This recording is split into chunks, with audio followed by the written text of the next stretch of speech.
July 1967. An American KH-8 reconnaissance satellite passing over the Caspian Sea captured something that made CIA analysts believe their equipment had malfunctioned.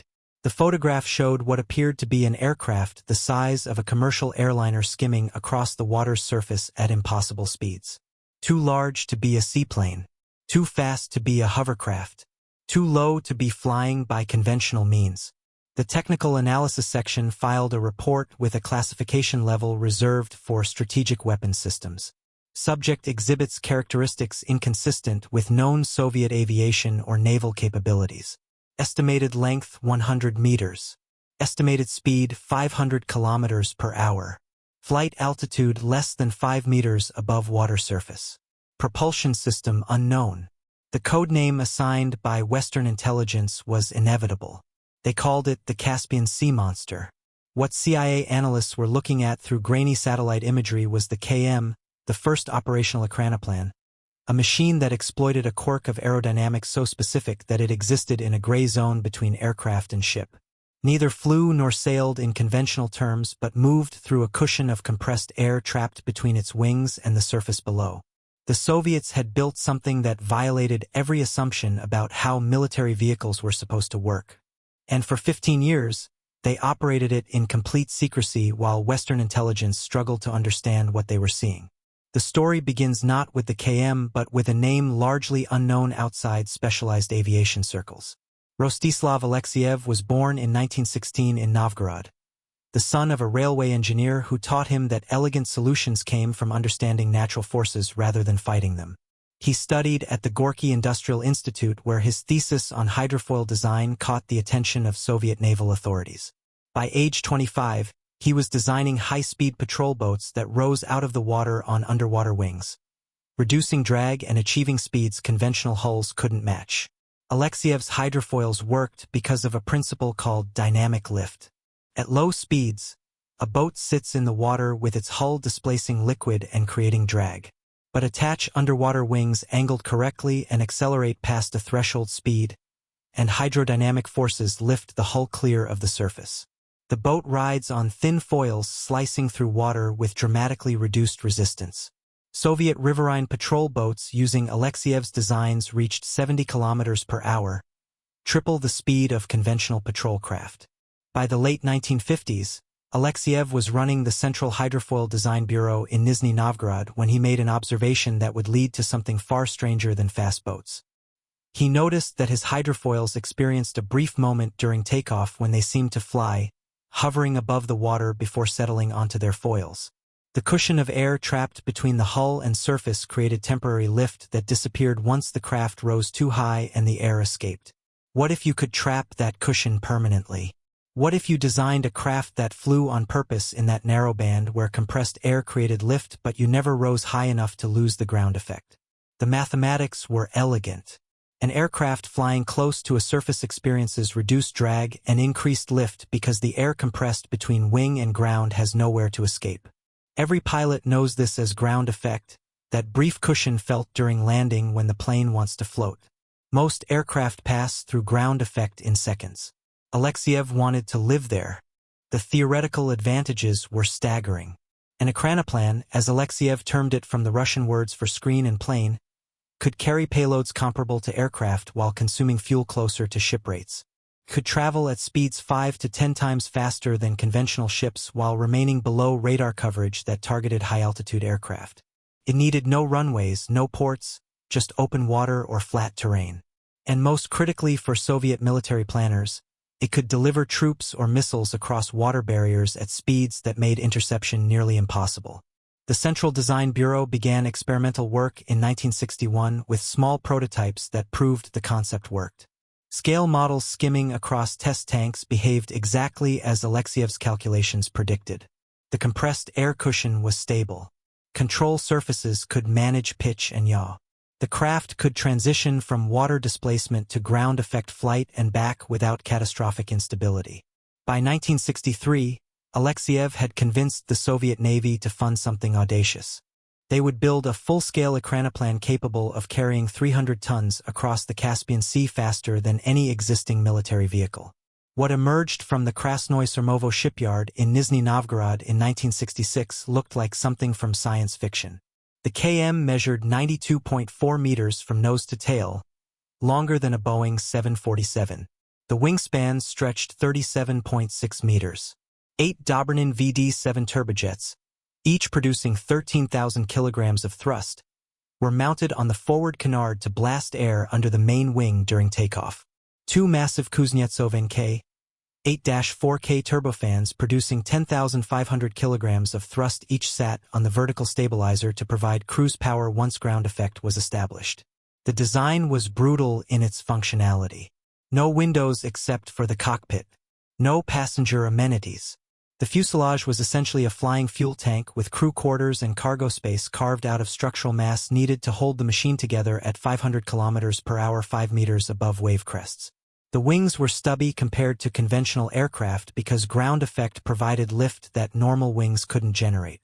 The vertical stabilizers looked absurdly oversized because controlling a 544-ton craft in ground effect required massive control surfaces to manage the compressed air cushion.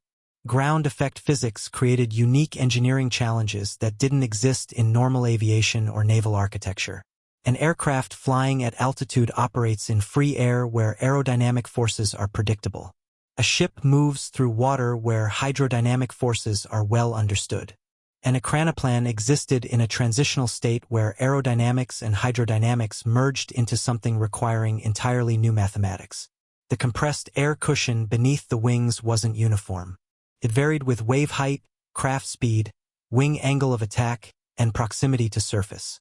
Rise too high and the cushion collapsed, dropping the craft into the water. Descend too low and the wings could strike waves. The sweet spot was measured in meters, a narrow altitude band where lift balanced weight and thrust overcame drag. Maintaining that balance required constant pilot input and flight control adjustments that made flying the KM closer to surfing than piloting. The takeoff sequence was particularly violent. The KM sat in the water like a ship, its 544-ton mass displacing enough Caspian Sea to float with the hull partially submerged. The 8 VD-7 engines on the forward canard would spool to full power, blasting 104,000 kilograms of thrust directly under the main wing. This created an artificial ground effect cushion even while stationary, lifting the nose. As the craft accelerated forward, the blast from the engines combined with natural ground effect to raise the hull clear of water. Once free of hydrodynamic drag, the 2 NK 8 engines took over for cruise while the VD-7s throttled back to idle. The transition from displacement to ground effect flight took approximately 30 seconds and required precise throttle management. Too much power too fast and the craft could pitch up uncontrollably. Too little power and it would plow through water without achieving lift. Pilots described the sensation as riding a controlled explosion, the machine vibrating with barely contained energy as 8 jet engines screamed at full thrust, while the hull rose reluctantly from the water's grip. Once established in ground effect cruise, the KM flew with eerie stability. The compressed air cushion acted like a spring, resisting both upward and downward movement. Small waves created brief turbulence, but the mass of the craft smoothed out disturbances that would throw smaller vehicles around. The pilot's primary task became maintaining precise altitude, constantly adjusting to keep the machine in the narrow band where ground effect worked. Soviet test pilots who flew the KM described it as unlike any aircraft they'd experienced. There was no sensation of being airborne because the water remained visible just below, close enough to see wave patterns and occasional spray hitting the lower fuselage. Speed was difficult to judge visually because the low altitude provided no distant reference points. Only the blur of water streaming past at 500 kilometers per hour. The cockpit instruments became everything, altitude and speed requiring constant monitoring because instinct provided no feedback about whether the craft was stable or seconds from disaster. The KM conducted flight trials throughout 1967 and into 1968, gradually expanding its operational envelope. Early flights stayed close to shore with chase boats ready for rescue if the craft went down. As confidence grew, test ranges extended across the Caspian Sea with the KM demonstrating capabilities that validated Alexiev's theories. It could maintain ground effect flight in sea state 3 conditions with waves up to 1.25 meters. It could carry 304 tons of payload at speeds exceeding 450 kilometers per hour. Range topped 1,500 kilometers at cruise power settings. Western intelligence tracked these test flights through satellite reconnaissance and signals intercepts without understanding what they were observing. The CIA's initial assessment classified the KM as a wing-in ground effect vehicle but struggled to determine its purpose. The payload capacity suggested transport. The speed implied military applications. The operating altitude seemed to offer some stealth characteristics by staying below radar horizons. But committing substantial resources to such a specialized vehicle made no obvious strategic sense unless the Soviets knew something about ground effect that Western engineers had missed. The reality was that Soviet military doctrine saw applications Western planners didn't consider. The vast distances of Soviet territory included numerous inland seas and large lakes where conventional ships were too slow and aircraft required extensive infrastructure.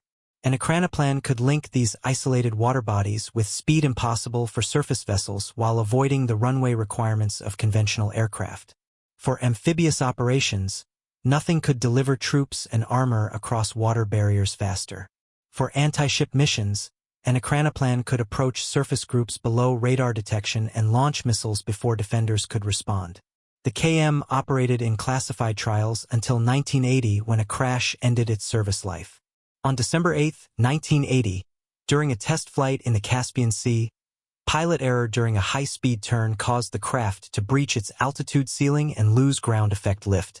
The KM struck the water at an oblique angle with enough force to break the tail assembly. The crew survived, but the structural damage was catastrophic. Rather than repair the aging prototype, Soviet authorities decided to preserve the wreckage as a testament to what had been achieved. But the KM was never meant to be the final form. It was proof of concept, a demonstration that ground effect vehicles could operate at useful scales. Even as the KM flew its test missions, Alexiev's design bureau was developing the next generation. The Lewin-class Ekranoplan took everything learned from the KM and weaponized it into what Western intelligence would later call the most terrifying anti-ship system never deployed in anger. Construction of the Lewin began in 1983 at the Volga shipyard in Nizhny Novgorod. Where the KM had been a transport testbed, the Lewin was designed from the keel up as a missile carrier. The dimensions were slightly smaller than the KM at 73.8 meters long with a 44-meter wingspan, but the design philosophy was entirely different. This wasn't an experiment. This was a weapon. 6-3M, 80 Moskit anti-ship cruise missiles dominated the Lewin's dorsal surface, mounted in 3 pairs of launchers just aft of the cockpit. Each Moskit, known to NATO as SSN-22 Sunburn, carried a 300-kilogram warhead to a range of 120 kilometers at speeds exceeding Mach 2.5. The missiles used active radar homing and could execute terminal evasive maneuvers that made interception extremely difficult.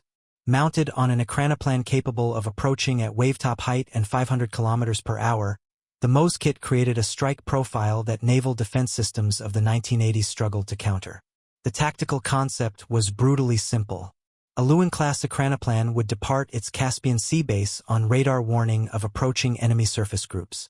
Flying 5 meters above the wavetops at speeds faster than helicopters but below the radar horizon of ship-mounted systems, the Lewin would close to within 120 kilometers before the target group detected its approach. At launch range, all 6 Moskit missiles would fire in a ripple salvo, saturating the target's defensive systems with supersonic sea-skimming threats arriving from an unexpected vector. By the time shipboard radar acquired the Lewin, the Ekranoplan would already be executing high-speed evasive maneuvers while its missiles were seconds from impact. Western naval analysts who studied the Lewin through intelligence reports and satellite imagery recognized it as a significant threat to carrier battle groups. The combination of low-altitude approach, high speed, and saturation missile strikes created multiple problems for existing defense doctrines. Airborne early warning aircraft flying combat air patrol could detect the Lewin, but the Ekranoplan's speed meant that by the time fighters were vectored to intercept, the missiles could already be in flight. Ship-mounted radar might not detect the low-flying target until it was inside missile range. Even if detected early, the Lewin's speed made pursuit difficult for anything except high-performance fighters that would need to descend to wavetop altitude for engagement. The Lewin completed construction in 1986 and began operational trials in 1987. Unlike the KM's lengthy test program, the Lewin was pushed toward operational status quickly. Soviet naval aviation wanted this capability deployed and began training crews for combat missions. By 1989, the Lewin was performing regular patrol missions in the Caspian Sea, demonstrating readiness for potential combat deployment. Then history intervened in ways that made advanced weapons systems suddenly irrelevant. The Soviet Union's economic crisis in the late 1980s forced brutal prioritization of military spending. Programs requiring substantial operational costs to maintain marginal capabilities found themselves on the cancellation list. The Ekranoplan program, for all its technical innovation, was hideously expensive to operate. Each flight consumed fuel at rates comparable to flying 8 jet engines at full throttle because that's essentially what it was. The specialized maintenance requirements meant dedicated ground crews and parts unique to only 2 operational examples. The operational environment was limited to calm water, restricting deployment to the Caspian Sea and some coastal areas. By 1990, as the Soviet Union entered its final crisis, the Ekranoplan program was effectively dead. A second Lewin-class craft under construction was never completed. Plans for variants, including a rescue version with 500-person capacity, were abandoned. The single operational Lewin flew its last mission in the late 1990s and was eventually pulled from service in the early 2000s. It sat at a naval station on the Caspian Sea, slowly deteriorating until 2020 when it was moved to a park in Derbent for preservation as a monument. The technical achievements of the Ekranoplan program were remarkable by any measure. Soviet engineers had created machines that performed exactly as designed, delivering capabilities no other nation had matched. The KM proved that ground effect vehicles could operate at useful scales. The Lewin demonstrated that they could carry weapons systems effectively. Both craft flew hundreds of hours without catastrophic failure, validating Alexiev's fundamental aerodynamic theories. But operational reality killed the Ekranoplan concept as surely as economic collapse killed the Soviet Union. The machines were too specialized. They required calm water and couldn't operate in high sea states when they were most needed. They consumed fuel at aircraft rates while providing only moderate improvements over conventional vessels. The crew training was extensive and unique, creating a specialty that didn't transfer to other aviation or naval roles. Most critically, they solved problems that other technologies addressed more efficiently. For transport, conventional cargo aircraft could carry similar payloads further and operate from prepared airfields rather than being restricted to water. For anti-ship strikes, submarine-launched missiles provided stealth without requiring massive surface vehicles. For amphibious assault, helicopter carriers and modern landing craft delivered troops to shore without the Ekranoplan's altitude and sea state limitations. The ground effect vehicle existed in a narrow niche that seemed promising but ultimately couldn't compete with established alternatives. The physics that made Ekranoplans possible hasn't changed. Ground effect still provides increased lift and reduced drag for vehicles operating close to surfaces. Modern materials and engines could build more efficient versions than the Soviet prototypes. Computer flight control systems could manage the constant altitude adjustments that exhausted human pilots. But no nation has deployed operational Ekranoplans since the Lewin was retired because the fundamental problems remain unsolved. The question isn't whether you can build a ground effect vehicle. The Soviets proved that conclusively. The question is whether building one solves problems better than conventional alternatives, and decades of analysis suggest it doesn't. The operational limitations, calm water requirements, vulnerability to detection by airborne systems, massive fuel consumption, limited operational envelope, outweigh the advantages of speed and payload capacity. Some technologies are brilliant engineering achievements that nonetheless fail to find viable applications. The Ekranoplan joins a long list of weapons systems that worked as designed but couldn't justify their operational costs, like nuclear-powered bombers, rocket-powered interceptors, and supersonic transports. The ground effect vehicle delivered on its technical promises, while failing its economic and strategic requirements. The Caspian Sea monster and its successor Lewin remain remarkable machines, testaments to Soviet engineering ambition and Rostislav Alexiev's vision of exploiting ground effect at unprecedented scales. They flew as designed, performed their test missions, and demonstrated capabilities that impressed Western observers. But impressive capabilities don't guarantee operational success, and the Ekranoplan program proved that some aerodynamic niches are too narrow to sustain military applications. The last operational Ekranoplan flew its final mission sometime in the late 1990s. Exact date uncertain because records were lost in post-Soviet institutional chaos. The Lewin-class craft was towed through canals to its final resting place. A massive machine designed to skim wave tops at 500 kilometers per hour now sitting motionless on concrete. A monument to an idea that worked perfectly except where it mattered most. Rostislav Alexeyev died in 1980, just months before the KM crashed. Never seeing his combat Ekranoplan deployed or knowing that the concept's operational limitations would end the program within a decade. The satellite images that first revealed the Caspian Sea monster in 1967 now seem almost quaint. CIA analysts struggling to understand a vehicle that seemed to break the rules of physics. They understood it eventually, cataloged its capabilities, assessed its threat level, and watched as economic reality did what military opposition never needed to do. The monster was real, it worked, and it ultimately didn't matter. Sometimes the most interesting stories in military technology are the ones about weapons that succeeded technically but failed strategically, proving that building something remarkable isn't the same as building something useful.